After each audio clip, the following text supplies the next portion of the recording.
jaya selalu.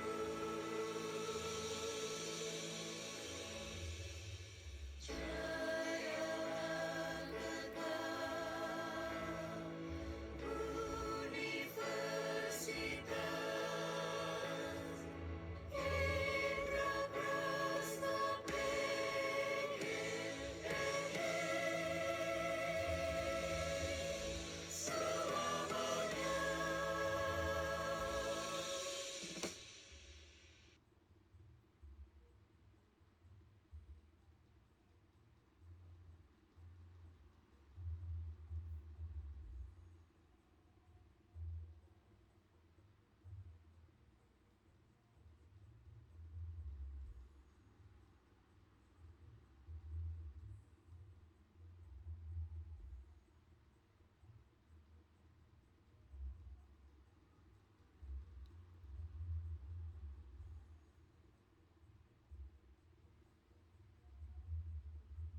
Kata Universitas Indraprasta selamanya.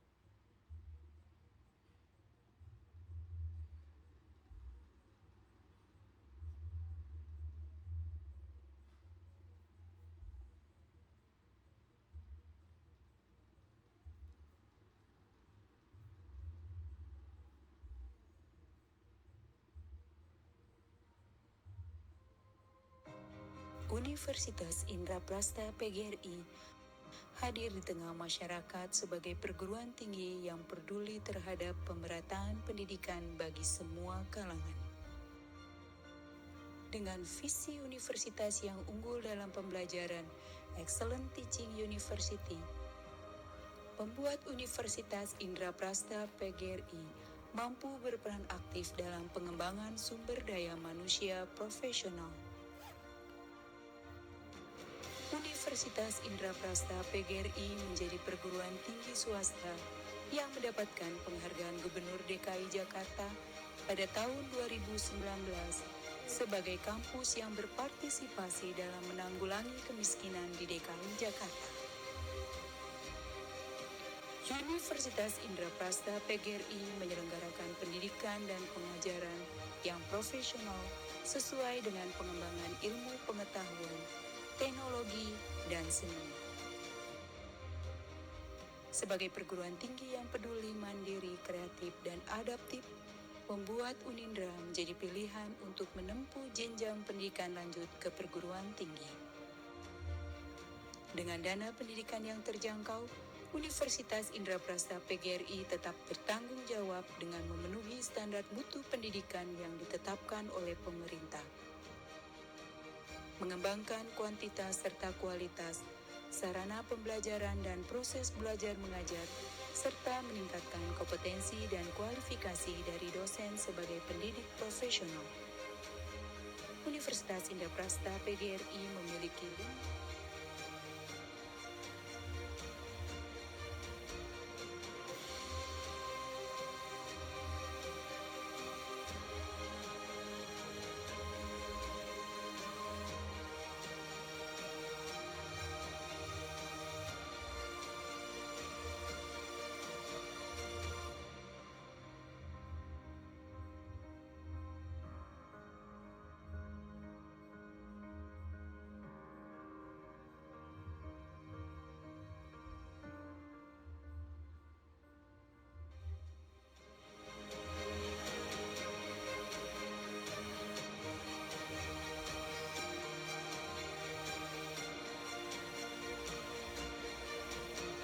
Universitas Indraprasta PGRI hadir untuk membawa bangsa Indonesia menjadi lebih baik dengan pendidikan yang berkualitas bagi setiap insan demi kesejahteraan bangsa. Unindra, peduli, mandiri, kreatif, adaptif.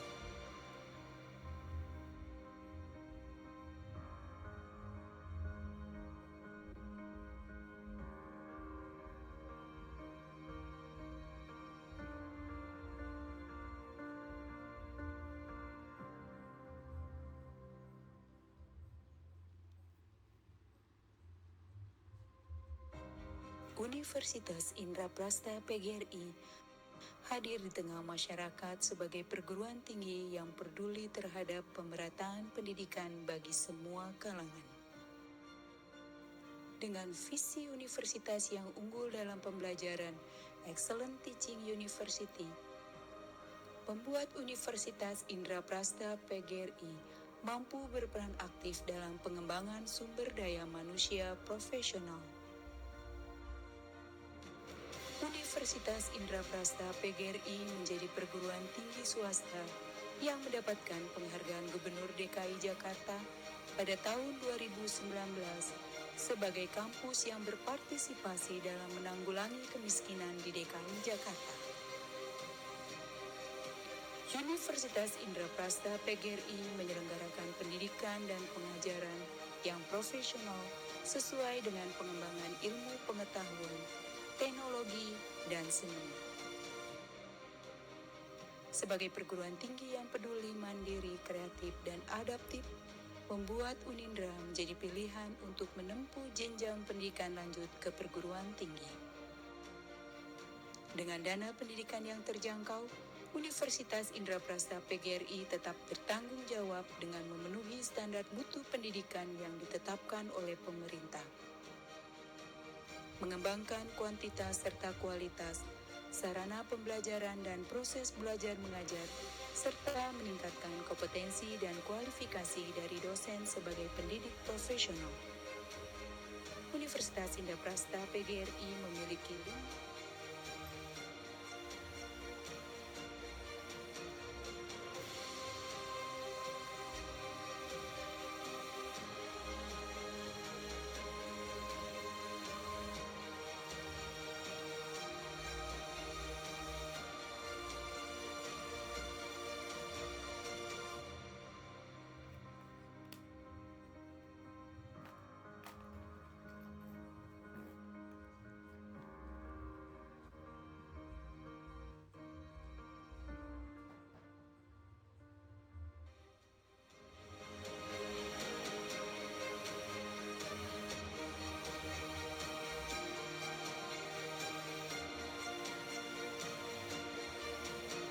Universitas Indraprasta PGRI hadir untuk membawa bangsa Indonesia menjadi lebih baik dengan pendidikan yang berkualitas bagi setiap insan demi kesejahteraan bangsa. Unindra, peduli, mandiri, kreatif, adaptif.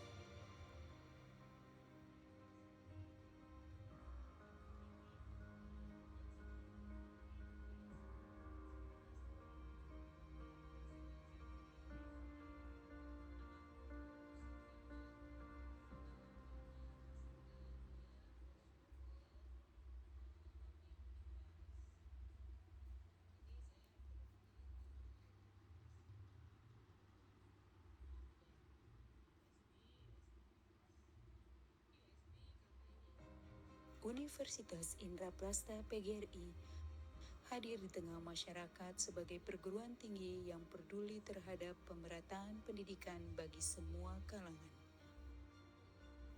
Dengan visi universitas yang unggul dalam pembelajaran, Excellent Teaching University, membuat Universitas Indraprasta PGRI mampu berperan aktif dalam pengembangan sumber daya manusia profesional.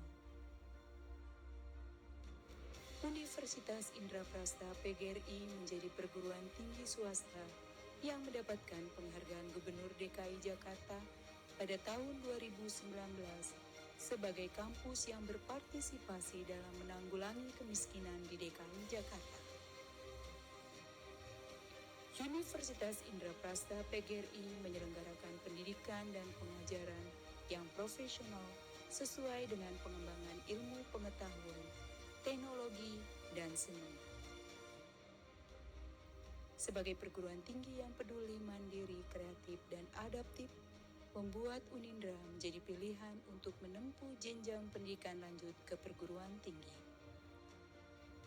Dengan dana pendidikan yang terjangkau, Universitas Indraprasta PGRI tetap bertanggung jawab dengan memenuhi standar mutu pendidikan yang ditetapkan oleh pemerintah.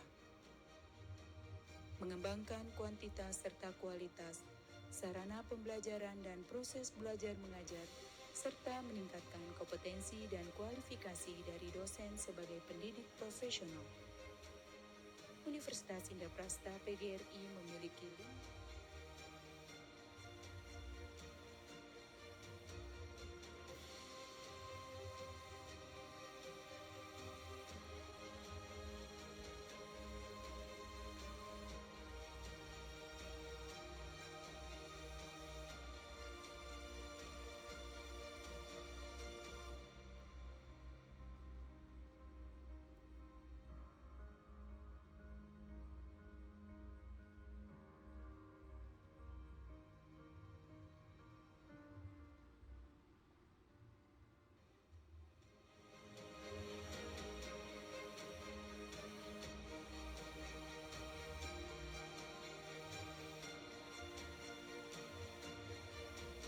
Universitas Indraprasta PGRI hadir untuk membawa bangsa Indonesia menjadi lebih baik dengan pendidikan yang berkualitas bagi setiap insan demi kesejahteraan bangsa.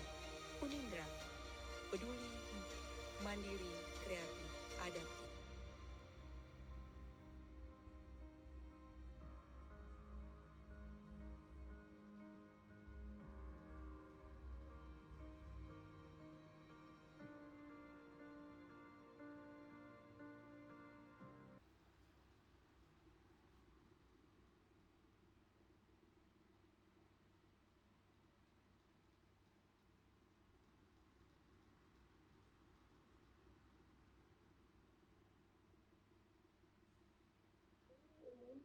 Dengan tema dari data ke keputusan, membangun model mesin learning yang bermanfaat untuk dunia nyata, Minggu 2 November 2025 akan segera dimulai.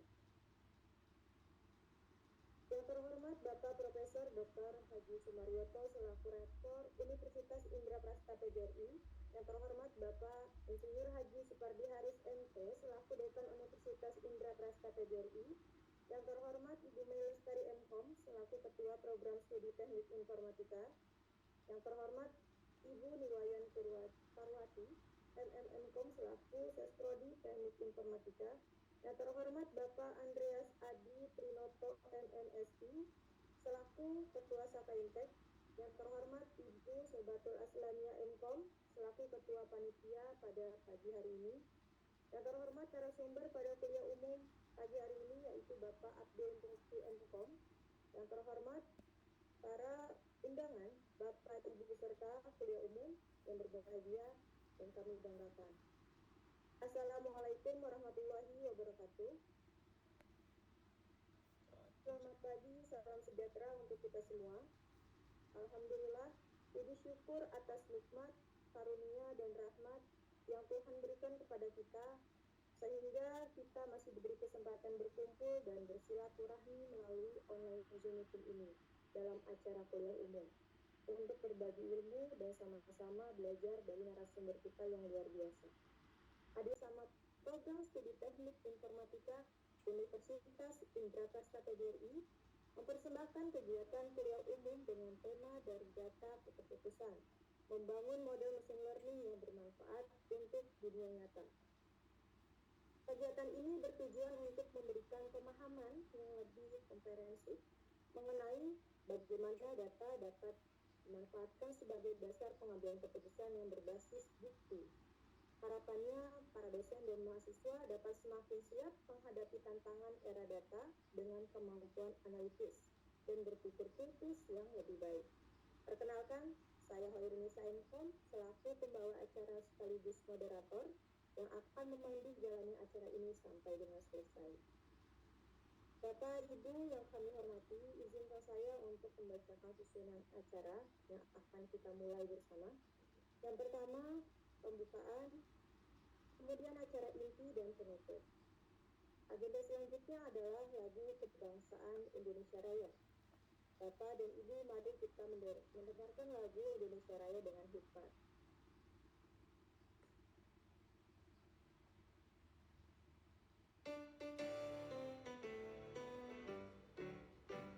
Indonesia tanah airku, tanah tumpah darahku.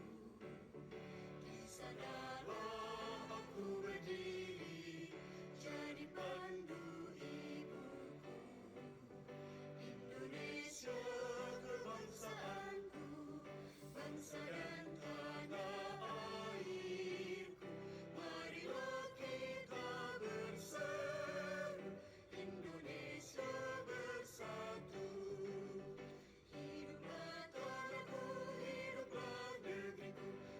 aku rakyatku semuanya. Bangunlah jiwanya, bangunlah badannya untuk Indonesia Raya. Indonesia Raya, merdeka, merdeka, tanahku, negeriku yang ku cinta. Indonesia Raya, merdeka, merdeka, hiduplah Indonesia Raya. Indonesia Raya, merdeka, merdeka, tanahku, negeriku yang ku cinta. Indonesia Raya, merdeka, merdeka, hiduplah Indonesia Raya.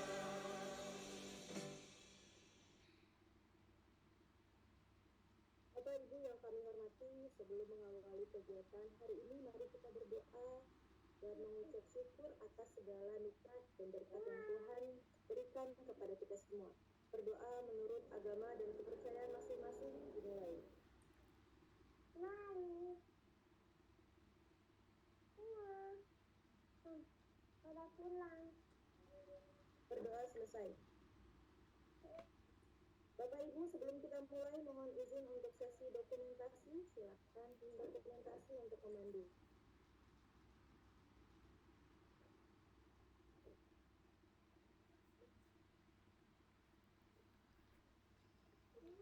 Baik, untuk sesi dokumentasi saya pandu ya. Boleh aktifkan kameranya untuk peserta webinar atau kuliah umum. Di sini ada 5 slide. Bu Mia boleh bantu? Baik Bu, siap. Saya yang ngasih aba-aba ya. Untuk slide pertama, 1, 2, 3. Sudah Bu Mia? Oke, lanjut Bu. Slide kedua, 1, 2, 3. Baik. Oke. Slide ketiga, 1, 2, 3. Slide keempat, 1, 2, 3. Dan yang terakhir slide 5, 1, 2, 3. Baik, terima kasih. Baik, terima kasih. Hadirin yang kami hormati, acara selanjutnya ialah sambutan-sambutan. Sambutan yang akan disampaikan oleh Ketua Sakaintek pada acara pagi hari ini. Kepada yang terhormat Bapak Andreas Adi Trinoto MMSI, kami persilahkan.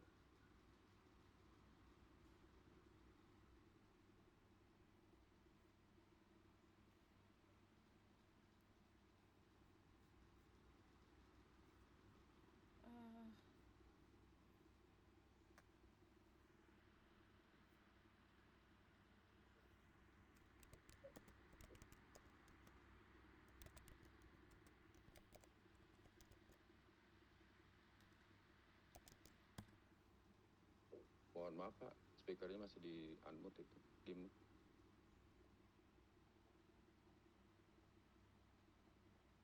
Oh ya, maaf. Ya, makasih Ibu Nisa. Ya, selamat pagi Bapak Ibu. Assalamualaikum warahmatullahi wabarakatuh. Om Swastiastu, Namo Buddhaya, Salam Kebajikan, Rahayu. Yang terhormat Rektor Universitas Indraprasta PGRI, Bapak Profesor Sumaryoto. Yang terhormat Dekan Fakultas Teknik dan Ilmu Komputer, Bapak Insinyur Supadi Haris MT. Yang terhormat Ketua Program Studi Teknik Informatika, Ibu Mei Lestari MKOM. Yang terhormat Sekretaris Program Studi Teknik Informatika, Ibu Mayan Parwati Setiani MKOM. Yang saya hormati Bapak Ibu tim dari Sakaintek. Ya, yang saya hormati Bapak Abdul Mufti MKOM selaku narasumber kegiatan pagi ini.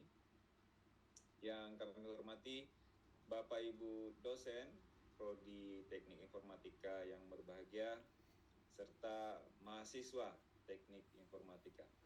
Puji syukur kepada Tuhan Yang Maha Esa bahwa pada hari ini kita dapat berkumpul secara online dan dalam keadaan sehat. Sungguh suatu kebanggaan dapat berkumpul secara virtual untuk ikut serta dalam kuliah umum. Tema kali ini adalah dari data ke keputusan, membangun model machine learning yang bermanfaat untuk dunia nyata.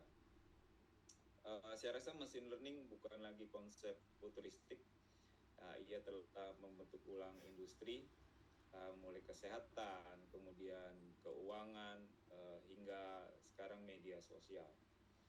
Ya, kepada seluruh hadirin, manfaatkan kesempatan Mas ini untuk bertanya, diskusi, dan memperluas jaringan pengetahuan Anda. Ya, akhir kata saya ucapkan terima kasih kepada seluruh peserta yang telah mendukung terlaksananya kegiatan ini. Semoga acara ini memberikan manfaat nyata bagi kita semua.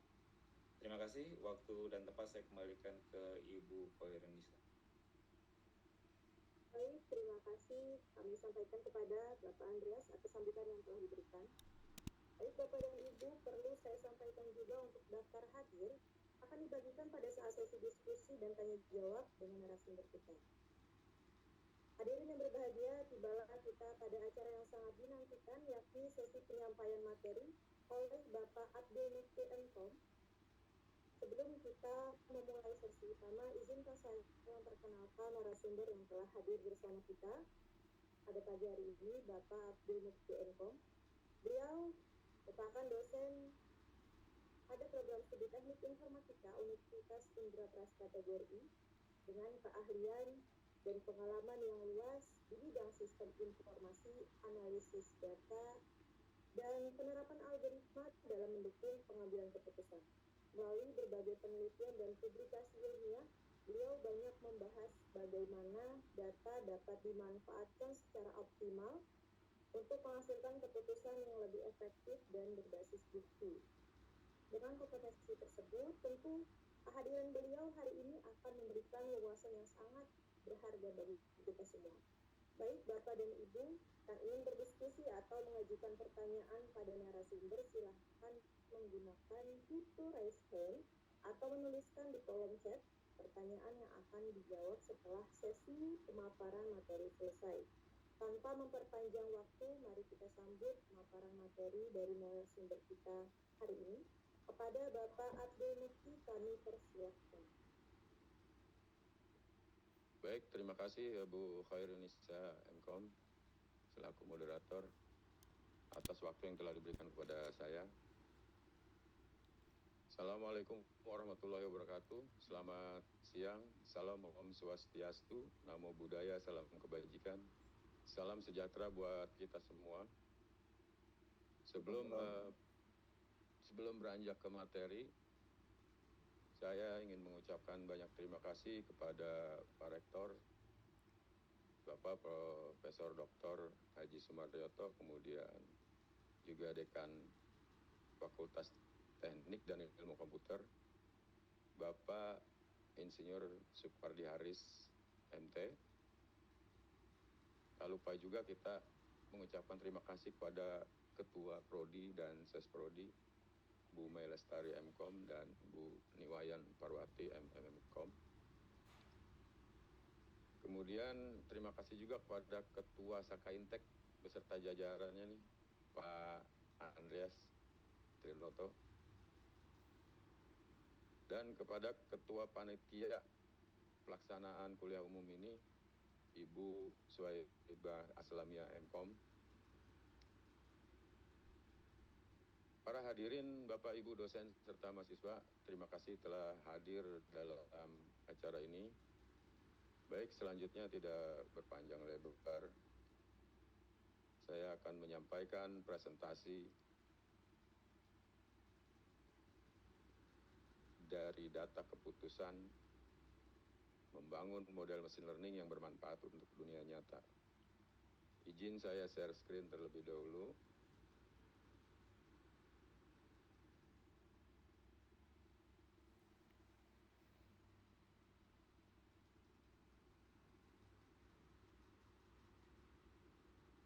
Bagaimana? Sudah terlihat jelas ya slide-nya? Kemudian suara saya juga jelas ya?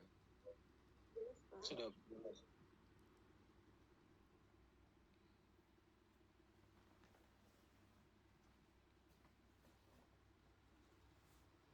Baik, sebelum kuliah umum ini saya sempat sering ditanya sama orang. Kebetulan saya studi lanjut di salah satu institusi yang lebih banyak ke pertanian peternakan. Sempat ditanya orang, kenapa sih orang komputer kok belajar pertanian di pertanian gitu ya. Ternyata di situ banyak manfaatnya dari pertanyaan-pertanyaan orang yang ketemu saya, bahkan diskusi kepada saya gitu. Bahkan sampai sehari sebelumnya aja, kemarin masih ada aja yang bertanya, ilmu komputer kok di pertanian gitu. Di fakultas di fakultas ilmu komputer itu ternyata diterapkan untuk dunia nyata seperti topik yang sekarang, yaitu dari data ke keputusan, membangun model machine learning yang bermanfaat untuk dunia nyata. Jadi jangan berpikir masalah datanya pertanian, tapi bagaimana kita nanti mengolah datanya, pola datanya, fitur-fitur yang ada atau atribut-atribut yang ada bisa diterapkan untuk menggunakan machine learning baik di pertanian ataupun di peternakan ataupun di bisnis-bisnis lain seperti instansi-instansi pemerintah, instansi swasta dan lain-lainnya. Nah, dari topik ini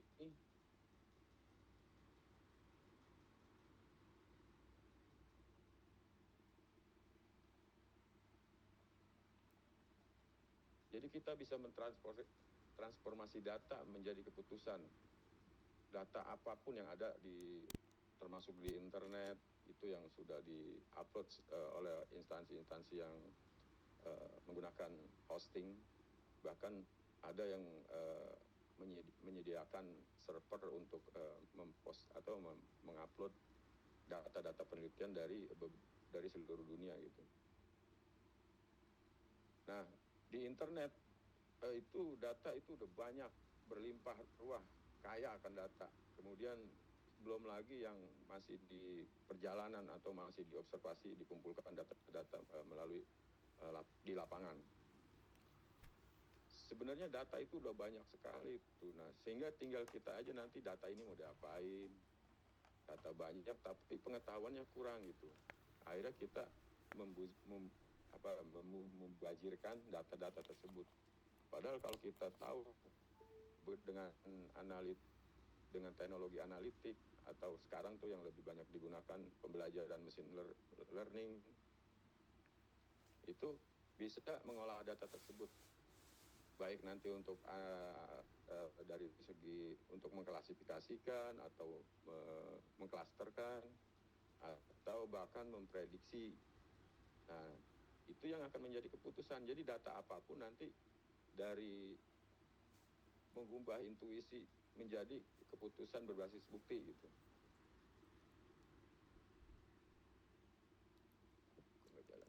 Bentar. Nah, kemudian perkembangan teknologi untuk analisis data ini ada dasarnya sih memang rata-rata dari awal itu induknya matematik juga. Dari ilmu statistik, di situ ada regresi linier, ANOVA, ini udah sering kita di umum nih menggunakan ini nih setiap penelitian-penelitian dari bidang apa aja, rata-rata menggunakan regresi linier karena untuk melihat korelasi gitu, untuk prediksinya gitu. Kemudian ANOVA ini untuk menghitung-hitung dari mean, terus kemudian nilai tengah, modus ya, dan lain-lain. Selanjutnya berkembang dari statistik tersebut berkembang ke machine learning. Seperti kita tahu tahun 2021 kalau nggak salah dari Prodi dan Sakaintek juga pernah mengadakan webinar mengenai machine learning ya. Jadi saya cuma mengulas sedikit aja. Jadi mesin bisa belajar sendiri gitu, learning, belajar. Sehingga nanti dia hanya bikin program aplikasi atau sistem aplikasi hanya sekali. Dan dia akan mempelajari data-data gitu. Data-data itu seperti contohnya gini, kalau di dalam Google Maps itu ada kita bisa bikin rute untuk perjalanan. Nah, kalau di awal-awal Google Maps muncul dengan GPS itu, kita setelah sampai tujuan selalu dikonfirmasi, save, simpan, atau tidak gitu, atau cancel gitu. Nah, Itu artinya secara tidak langsung kita mengumpulkan data tersebut untuk servernya si Google gitu. Sehingga data-data yang sudah ada dijadikan sebagai data sumber untuk memprediksi masa depan. Kalau jika nanti ada orang yang ingin menggunakan data dengan tujuan yang sama, dengan rute yang sama, maka dia tinggal mengambil yang paling cepat, rute yang paling cepat dan paling pendek. Sehingga ada manfaatnya dari simpanan yang kita secara tidak langsung kita udah menyumbang data. Itu mesin learning. Nah, mesin learning algoritmanya atau metodenya itu ada contoh SVM, random forest, RNN dan lain-lain. Kemudian berkembang lagi dari mesin learning, berkembang lagi ke deep learning. Deep learning ini kenapa disebut deep? Lebih dalam. Artinya nanti ekstraksi fiturnya lebih banyak atau lebih luas gitu.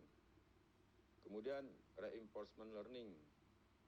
Nah, ini biasanya sudah lebih ke otomasi dari algoritma, di penerapan algoritma ke dalam alat-alat untuk baik sensor maupun ada robot otonom dan lain-lain. Kemudian dan sekarang itu sudah generatif AI. Generatif AI itu kalau kita melihat sekarang apa-apa aja tuh kita udah nggak bikin program lagi, nggak bikin ngumpulin data lagi. Artinya kita udah banyak menggunakan AI sekarang. Membentuk apa aja AI yang membuatin. Dari mulai GAN, SPAES, transformer, sampai kepada penelitian aja udah banyak ya. Jadi semuanya sudah sistem cerdas. Kemudian pembagian data.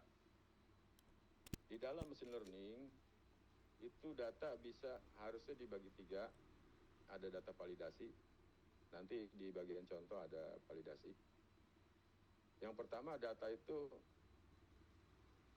dibagi 2 menjadi data latih dan data uji. Data latih itu untuk mengekstraksi fitur-fitur yang ada di dalam data.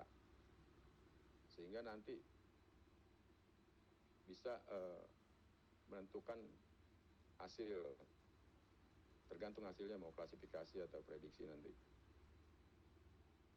Dan kemudian pembagian yang kedua itu data testing atau data uji. Tujuan data uji ini untuk menguji model kita seberapa akurat gitu.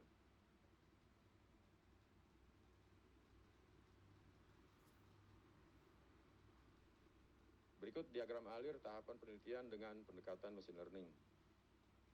Dari mulai pengumpulan data, kemudian preparasi data, kemudian training, ini pelatihan model ya. Pelatihan model yang tadi dengan data training, data latih. Dan ada nanti testing juga di sini, data testing yang digunakan tadi dari 2 data tersebut. Kemudian training dan validasi berikutnya. Validasi itu buat mengukur kinerja training selama pelatihan. Kemudian di sini baru membentuk model. Model yang terbaik nanti akan dijadikan untuk sebagai model keputusan yang dipakai gitu. Nah, misalnya nanti hasilnya bisa dari forecasting, hasil forecasting. Ini dari contoh saja. Nah, setelah model bagus, data testing diuji.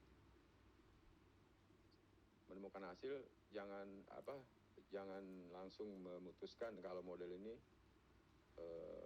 bagus gitu akurasinya. Jadi kita harus mengukur kinerja dari model tersebut dengan mengukur performance evaluation ini. Nanti ada completion metric, ada dan untuk prediksi itu biasanya menggunakan R kuadrat dan MSE.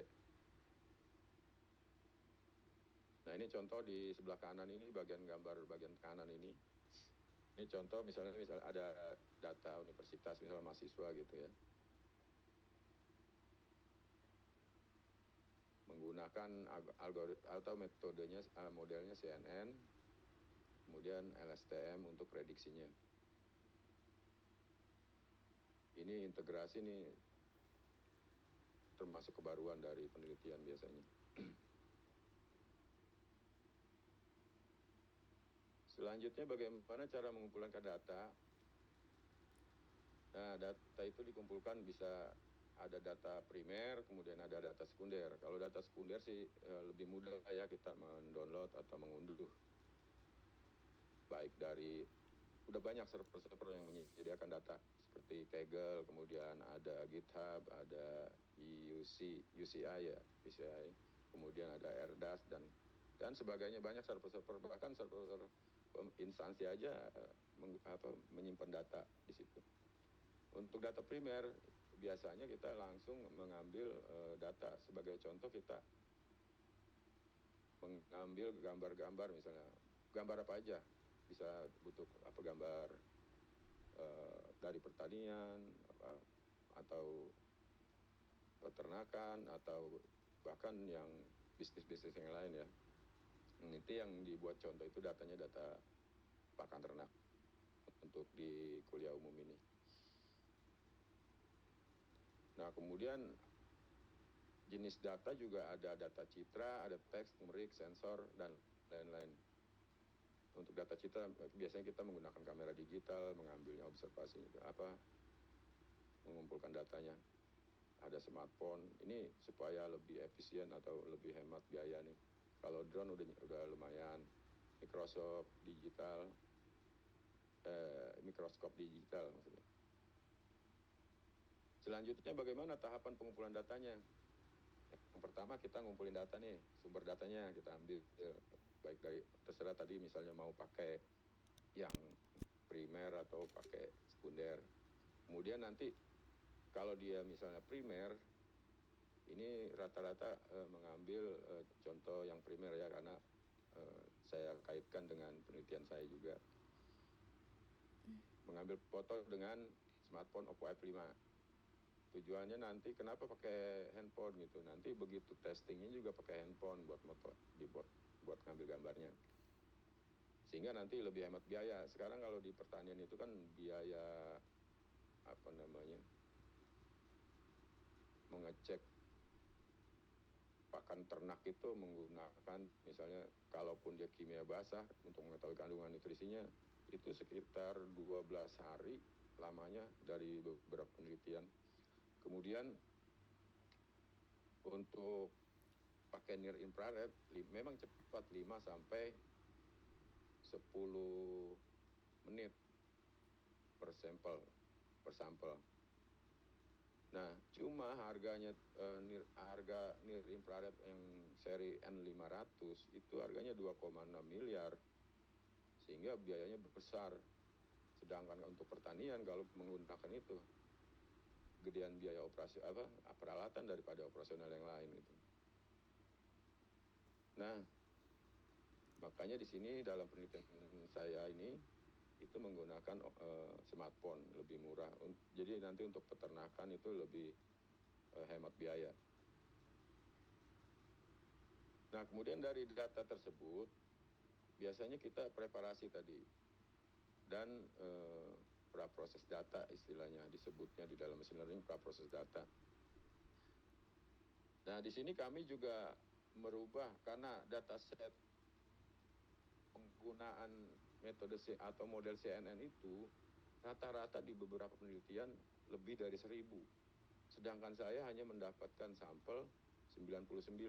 Tadinya 105 yang rusak atau yang di bawah normal itu dikurangi jadi 99. Supaya data banyak ini, maka kami mengkonversi citra pakan RGB, kemudian ada ke color space namanya nih.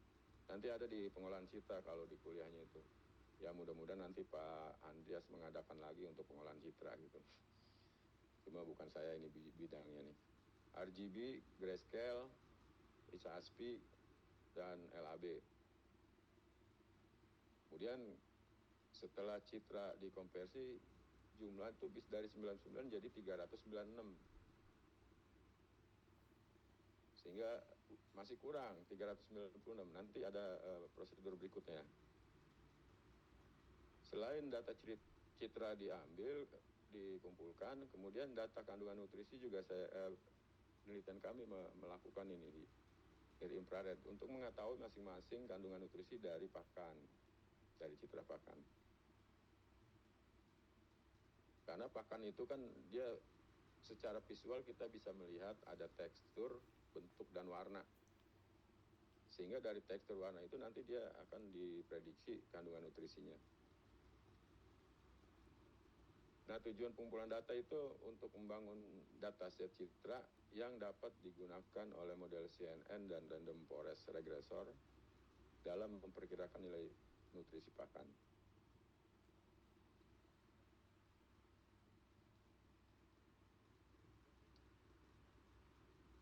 Berikutnya praproses data. Tadi udah disinggung sedikit ya.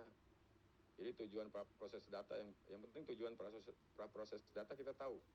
Ini untuk meningkatkan kualitas, konsistensi, dan relevansi data agar model dapat belajar dengan baik.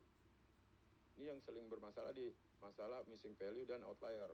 Kalau misalnya contoh data sekunder, kita download, nah kemudian data itu kadang-kadang ada yang fitur atau atributnya kosong, ada yang angkanya jauh di luar jangkauan data, rata-rata data gitu. Ini perlu dilakukan. Nah, kalau disebut di dalam pemrograman machine learning itu disebutnya cleaning data gitu. Cleaning data, membersihkan data sampai data-data itu rapih. Kemudian berikutnya adalah normalisasi data. Kita tahu sendiri kalau sekarang udah lebih banyak ke gambar. Gambar itu pikselnya besar sekali tuh. Nah, makanya perlu dilakukan normalisasi data. Normalisasi data ini baik untuk menstandarkan format maupun untuk mengecilkan skala, sehingga komputasi di dalam pelatihan nanti itu lebih cepat komputasinya. Sebab dari penelitian kami itu kemarin untuk satu arsitektur mesin CNN itu bisa memakan waktu sampai 8 jam. PGG 16 saya gunakan tuh. 8 jam untuk melatih.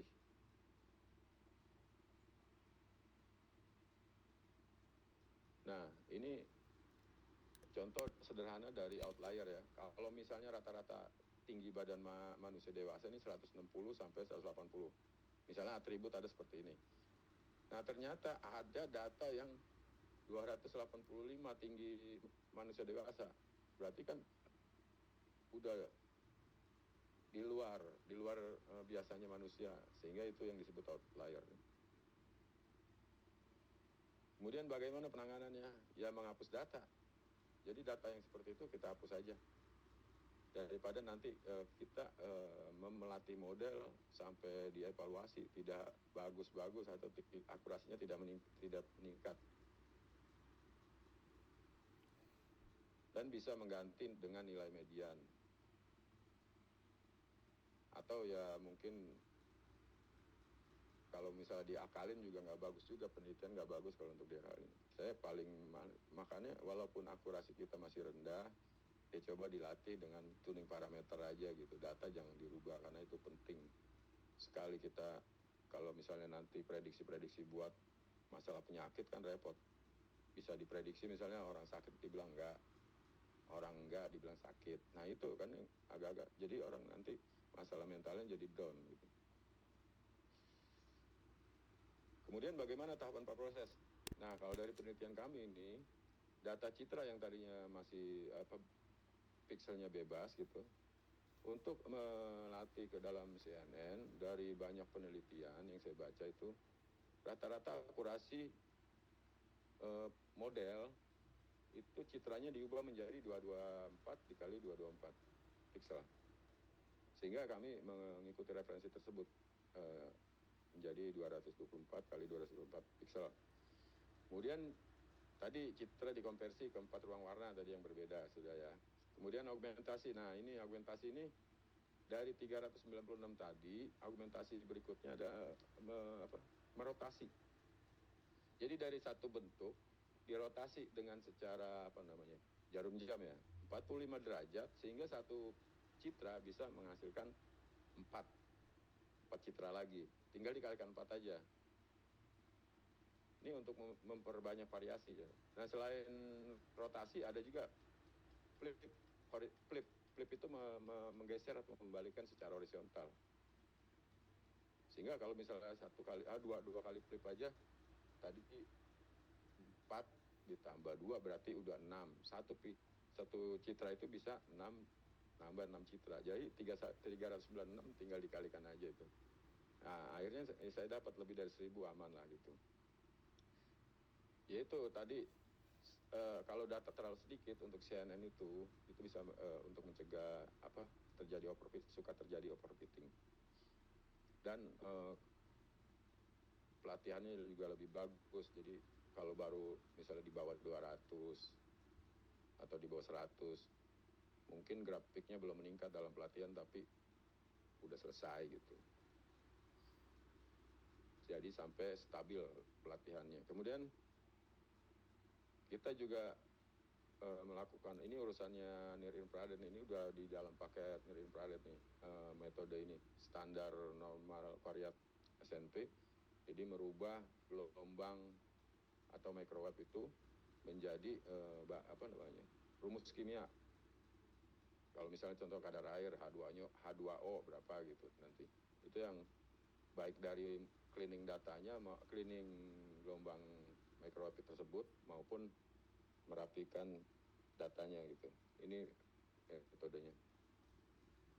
Nah, sebelah kanan ini sampel citra, dataset citra. Sebelah yang bagian bawahnya adalah itu dari hasil pemindaian near infrared menjadi nilai-nilai atau kandungan-kandungan yang ada di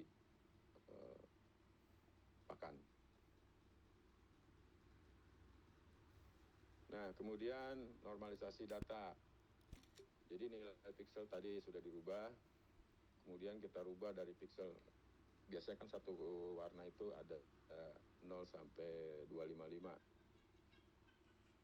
Ini jadi 256 pixel ya.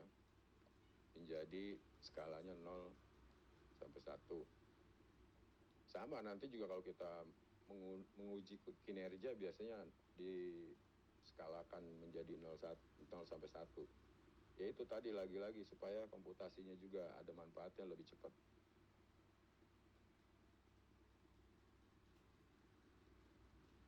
Selanjutnya split data, pembagian data. Bu Hairunisa masih lama nggak ya waktunya?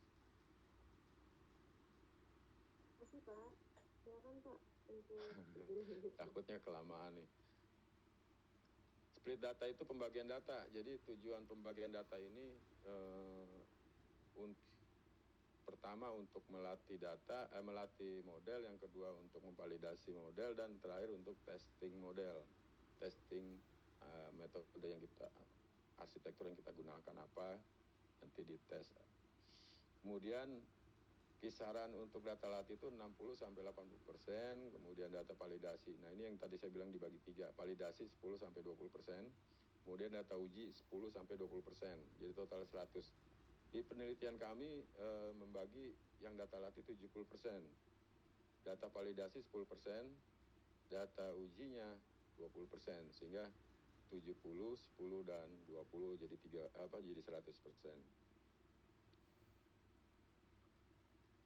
Nah, ini dia. Data latih 70%, jadi jumlah total citranya 277. Kemudian data validasinya 10%, 39 citra. Data ujinya 80. Jadi 396 totalnya.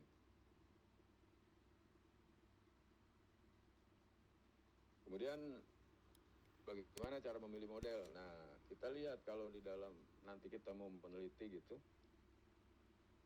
kita lihat datanya, data kita tuh masuknya mau diklasifikasikan atau memprediksi atau regresi atau deteksi objek gitu, segmentasi. Ini masing-masing ada nih, contoh jenis datanya foto, gambar. Nah, ini biasanya yang paling cocok nih memang ini nih, CNN, LeNet, AlexNet, PGG dan ResNet. Ini ResNet walaupun bagus tapi cepat ya prosesnya. Nah, kalau yang agak lambat nih LeNet, PGG16 paling lambat tapi dia stabil pada saat pelatihan. AlexNet agak cepat nih. Jadi yang cocok untuk gambar nih. Kemudian untuk prediksi dari waktu ya ini tadi, misal data temporal. Ini bisa menggunakan RNN, LSTM, GRU. Itu nanti silakan aja cari yang algoritma lain yang masih bisa digunakan untuk data-data ini gitu. Kalau regresi biasalah ada pasti belakangnya regresor gitu. Ini SPR ini support vector regresor. Regresi maksudnya, buat ngeregresi. Kemudian yang sekarang lebih banyak muncul tuh deteksi objek, segmentasi. Ini citra kompleks dengan objek berbeda ya. Ada Pasteur ARS, CNN, kemudian UNet, YOLO, ya udah terkenal nih YOLO nih. Berikutnya, model apa yang digunakan dalam penelitian ini?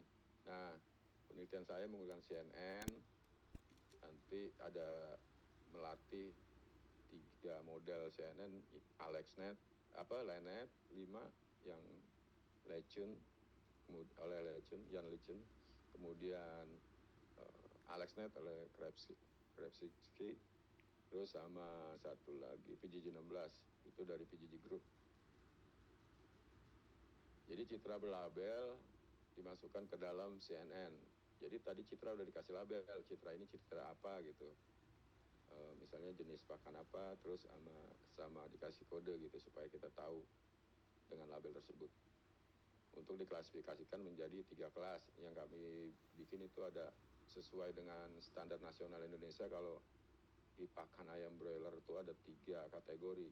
Untuk yang umur 1 sampai 7 hari ini pre-starter pakannya. Kemudian yang untuk 7 sampai 14 hari ini yang starter.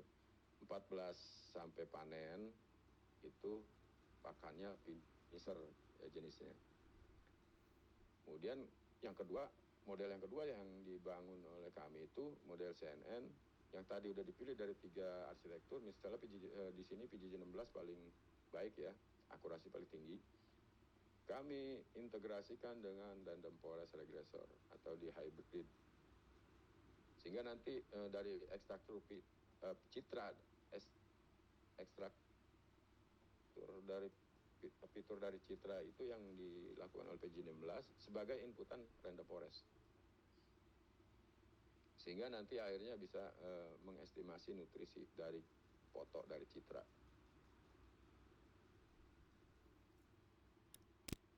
Nah, kemudian setelah model dibentuk dengan baik, kemudian memperoleh akurasi cukup bagus atau tinggi lah, itu kita mengukur kinerjanya dengan, kalau untuk klasifikasi, akurasi, presisi recall ini menggunakan coefficient metric biasanya. Kemudian untuk regresi, root mean square error gitu. Ini R kuadrat untuk prediksinya. Kemudian biasanya ini nilai salah prediksinya. Kalau RMS ini kenapa dipakai? Karena kita untuk mengukur ada outlier nggak di situ. Kadang-kadang itu yang masih ada aja outlier masuk di dalam data. Ini untuk mengukur selisih prediksi yang salah dari nilai aktual dengan nilai prediksi, selisihnya. Kemudian time series sama, ini masih pakai ini juga. RMSE, MAE, R kuadrat, dan MAPE. Nah, ini rumus dari metrik pengukuran kinerja. Yang kiri ini coefficient metric, yang ini menggunakan R kuadrat dan teman-temannya.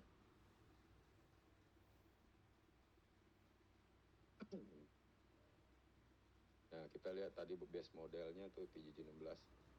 Nah, dilihat di sini dari akurasi yang diperoleh dari PGG-16 dalam mengklasifikasikan citra nih 97,4.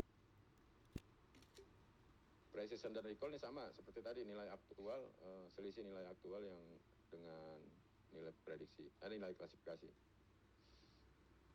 Kemudian ini yang menggunakan RFR, menggunakan R kuadrat pengukurannya.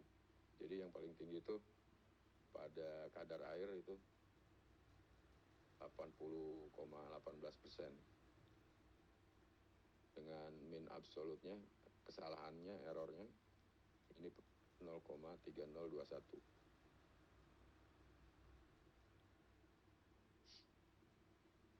Sehingga dari model tersebut yang sudah lakukan penelitian, memberi keputusan dan implikasi penelitian bagi industri peternakan, khususnya untuk pakan ayam broiler gitu ya.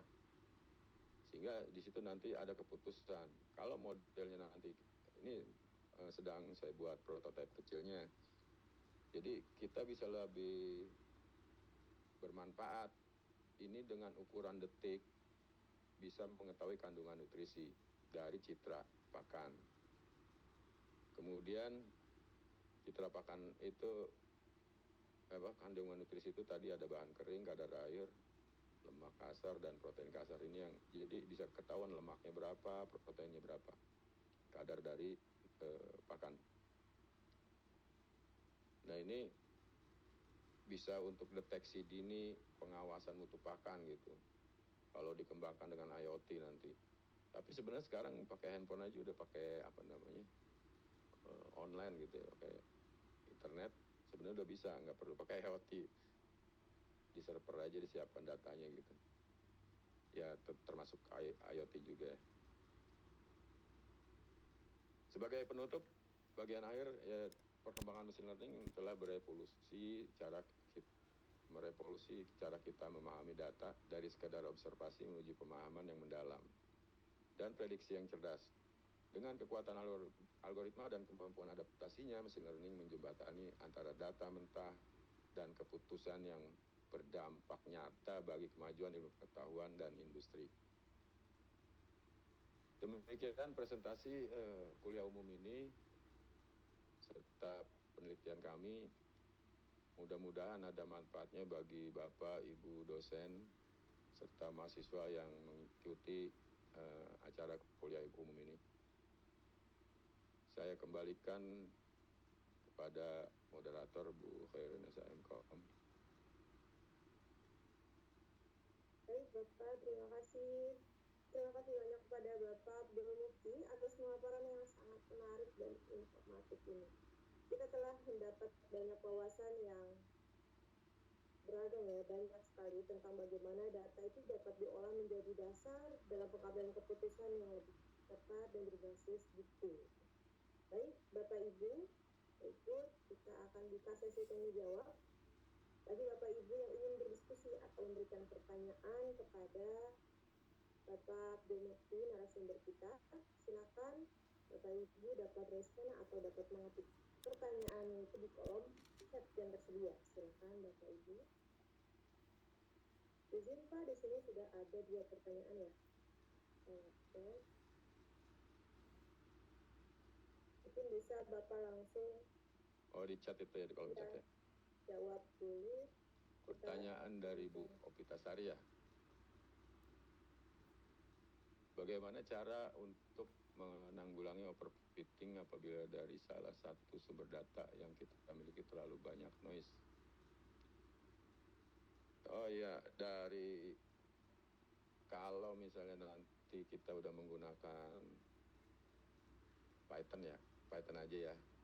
Bisa sih yang lain juga, PHP bisa, ini juga bisa. Cuman kalau saya pakainya pakai Python karena library-nya saya lihat terus library-nya cukup banyak.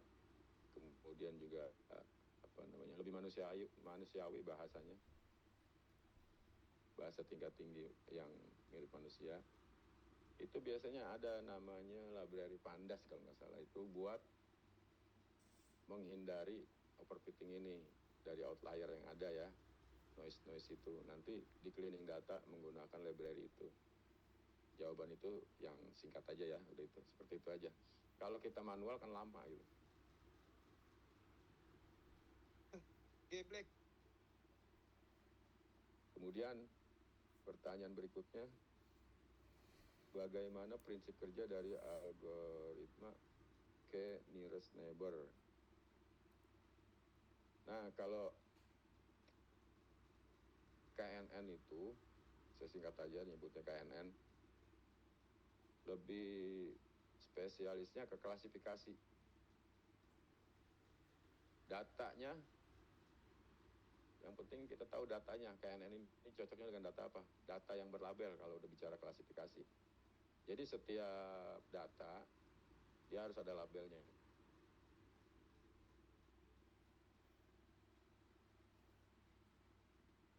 Sehingga nanti label itu yang buat buat mengklasifikasikan data baru. Kalau misalnya data udah ada gitu, terus kelas-kelasnya udah jelas gitu ya. Seperti tadi misalnya kalau di dalam CNN itu ada kategori jenis pakan, misalnya pre-starter, starter, dan finisher. Nah kalau dimasuk ke starter berarti nanti data itu yang mirip yang prediksinya klasifikasinya sesuai itu dengan data yang ada, dia akan melabelkan sesuai apa yang dia ekstraksi fitur dari data baru gitu, Bu. Terus ada lagi nggak? Oh, 2 di sini.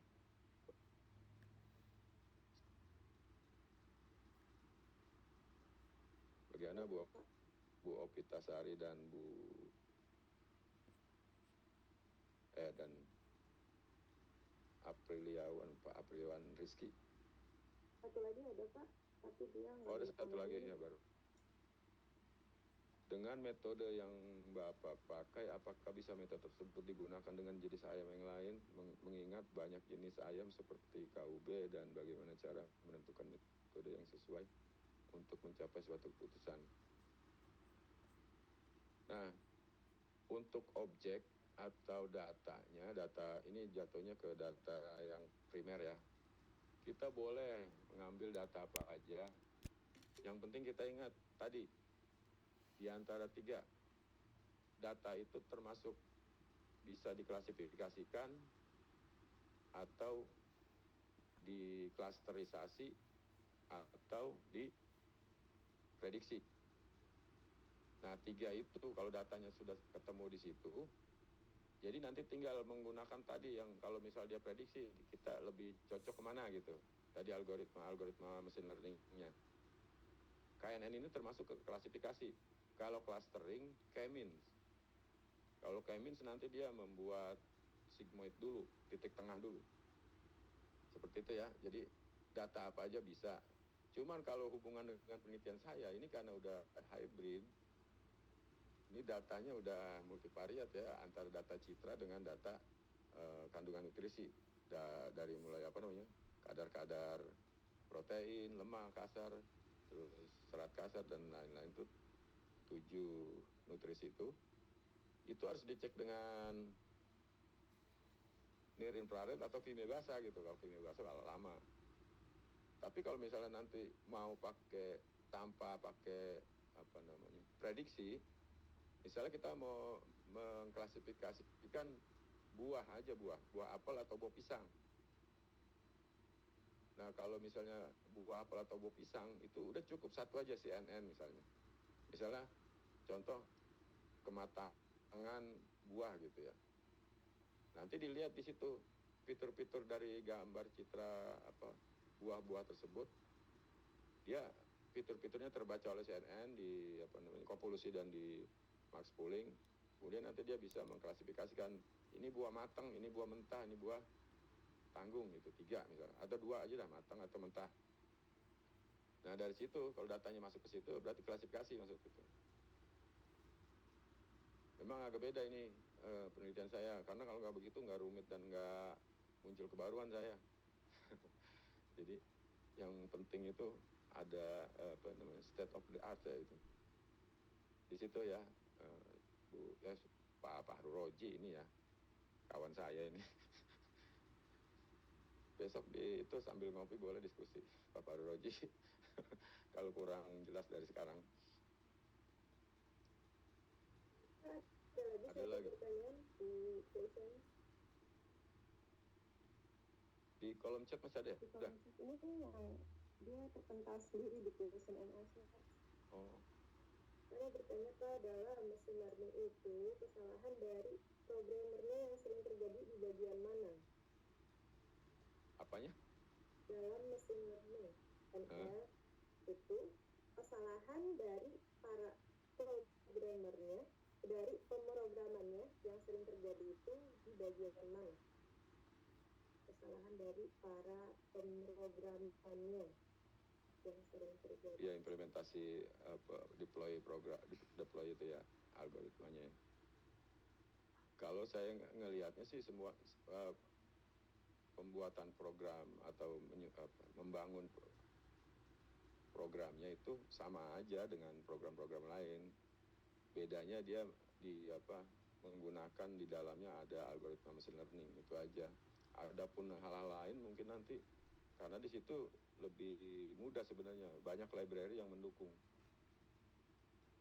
Dari seperti contoh Pandas tadi untuk clean data, kemudian NumPy untuk perhitungan matematik, dan tadi seperti median, mean, dan lain-lain tuh.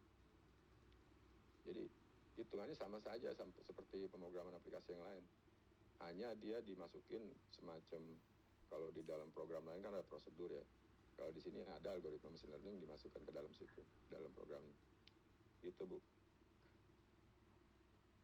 Oke, baik. Untuk selanjutnya ada lagi yang mau bertanya. Mengingatkan juga Bapak Ibu, ini sudah di-share juga link absensi, silakan diisi link absensinya, jangan lupa. Ada lagi Bapak Ibu yang ingin bertanya dan berdiskusi dengan Bapak Mufti? Saya boleh tanya Pak Mufti? Silakan, Pak. Jadi intinya di penelitian ini berarti nanti kita misalkan nih ya, saya mau cari tahu nih nutrisi pakan ABC gitu ya. Cukup dengan HP saja kita foto, terus kita udah tahu gitu Pak ya data-datanya. Betul, Pak. Oke. Jadi tanpa melalui, udah nggak menggunakan near infrared atau kimia basah lagi gitu. Iya, mantap Pak ya. Sangat simpel itu. Hitungan per detik, dari hitungan per minggu menjadi menit dengan near. Nah, ini kita dengan smartphone ini bisa detik, 20 detik sampai 25 detik lah. Dan kandungan yang kita dapat itu, hasil yang kita foto itu sama dengan hasil uji lab yang di near infrared. Iya sama, karena kan itu dilatih dari data itu. Jadi fitur-fitur ekstra fitur dari CNN itu yang konvolusi tadi, fiturnya misalnya ada jumlahnya 6.272 fitur di Flatten itu. Nah, di Flatten itu yang akan diregresi dengan si random forest. Sehingga kalau fitur itu sekarang kita bayangin 6.272 fitur diekstraksi, diregresi. Itu artinya kecil sekali kemungkinan salahnya gitu kalau misalnya dengan data yang sudah dilatih tadi untuk memprediksi foto yang baru. Karena apa? Tadi color space itu banyak manfaatnya tuh. Ada grayscale gitu, keabuan. Kemudian ada yang LAB tuh yang kayak seperti warna cian dan lain-lain tuh. Itu udah nggak jelas aja masih kedetek sama si CNN itu. Jadi walaupun kita fotonya agak gelap, itu udah ada gray kan gitu. Terus fotonya terlalu terang, ada LAB, lightness gitu ya, terlalu terang gitu.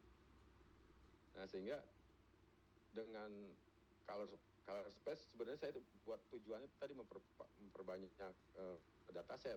Cuma ternyata pas saya lihat, wah ini manfaatnya lebih bagus lagi untuk akurasi si CNN-nya itu, random forest-nya itu. Gitu Pak. Ya, baik. Terima kasih Pak Mufti. Sama-sama Pak. Bapak Ibu mahasiswa yang lain silakan, mumpung masih ada waktu, nanti kalau ditutup sama Bu Hairunisa udah nggak kebagian waktunya. Silakan Bapak Ibu, kita Pak izin mau bertanya, ini untuk jenis kameranya semua kamera yang di handphone apa tadi yang kayak Bapak tadi udah disebutin kalau di penelitiannya Bapak Oppo F5, atau misal kalau menggunakan HP lain langsung bisa gitu? Terima kasih. Terima kasih Bu Lia. Kalau untuk kita melakukan penelitiannya, saya pakai Oppo F5 waktu itu. Handphonenya juga udah rusak sih sekarang.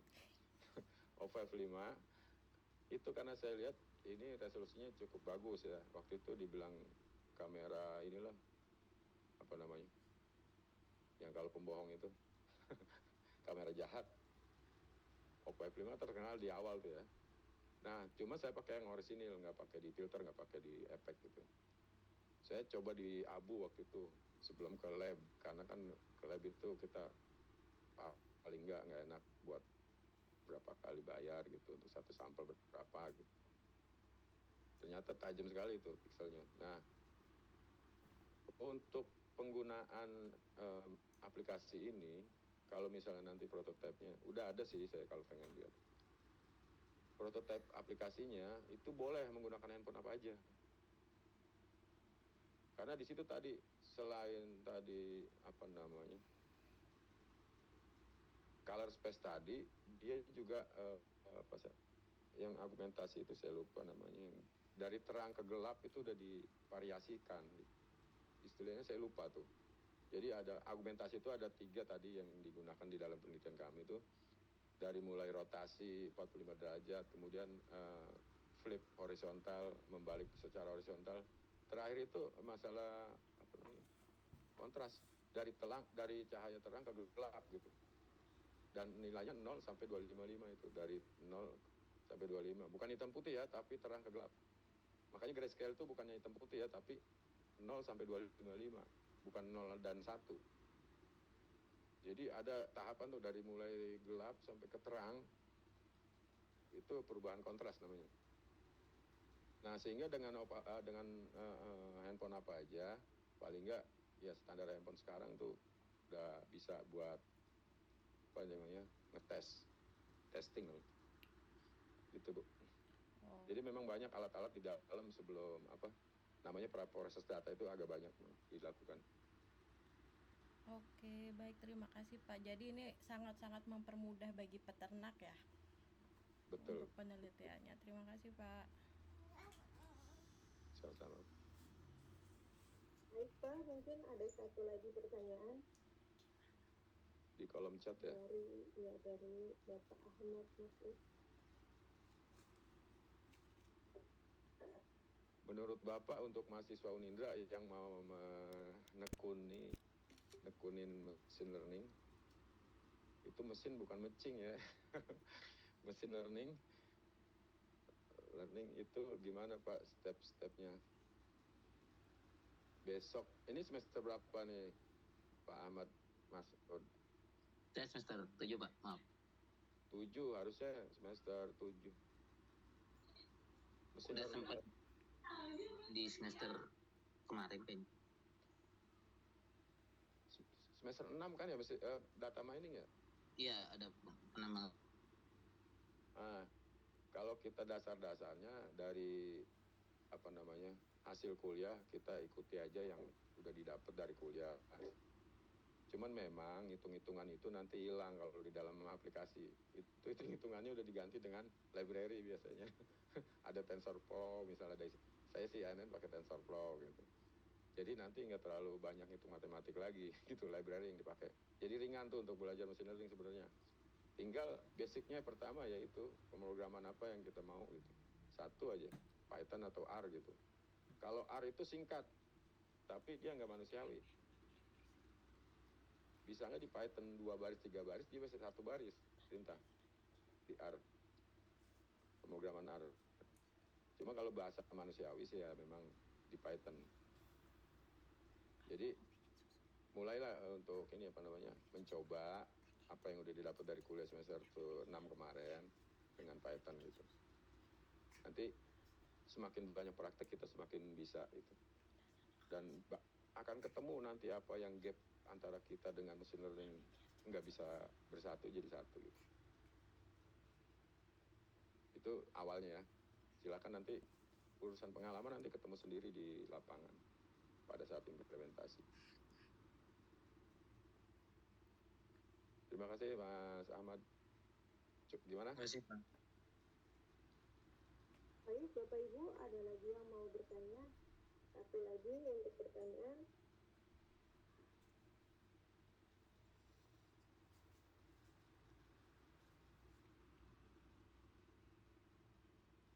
Jika tidak ada, saya akan tutup sesi pertanyaan ini.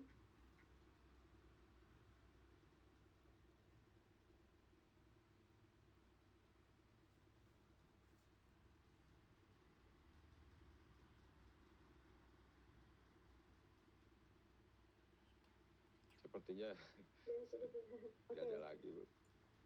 Baik, Bapak dan Ibu, serta seluruh peserta kuliah umum pada pagi hari ini yang saya hormati. Dari paparan yang telah disampaikan, kita memahami bahwa data itu bukan hanya sekumpulan angka, melainkan fondasi penting dalam proses pengambilan keputusan yang berbasis bukti. Proses transformasi dari data menuju ke keputusan itu membutuhkan kemampuan analitis, pemahaman konteks, serta integrasi antar teknologi dan kebijaksanaan manusia. Harapannya, setelah kuliah umum ini kita selesai, kita semakin sadar akan pentingnya literasi data dan mampu memanfaatkan informasi secara bijak dalam berbagai bidang kehidupan maupun pekerjaan. Baik, Bapak dan Ibu, semua terima kasih. Alhamdulillah pemaparan materi dari narasumber kita yang luar biasa ini sudah selesai.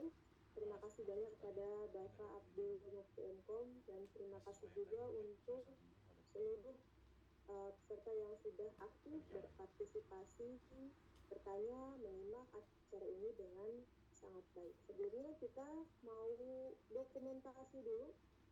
Jadi kita ada dokumentasi akhir sebelum kita tutup acara kuliah umum ini. Silakan panitia Oke, untuk sebentar. mengambil gambar. Bisa untuk aktifkan kamera kembali ya. Saya pandu untuk mengcapture. Untuk slide pertama 1, 2, 3. Slide kedua 1, 2, 3. Slide ketiga, wah ini ada 8 slide ya. 1, 2, 3. Slide keempat, slide kelima. Silakan untuk diambil gambar terlebih dahulu sebagai dokumentasi terakhir. Mohon dibantu Ibu Lia atau Ibu Mia. Baik Bu, aduh maaf tadi termute ya. Saya akan mulai dari slide pertama ya, maaf. 1, 2, 3. Oke, slide kedua 1, 2, 3. Selanjutnya slide ketiga, slide keempat,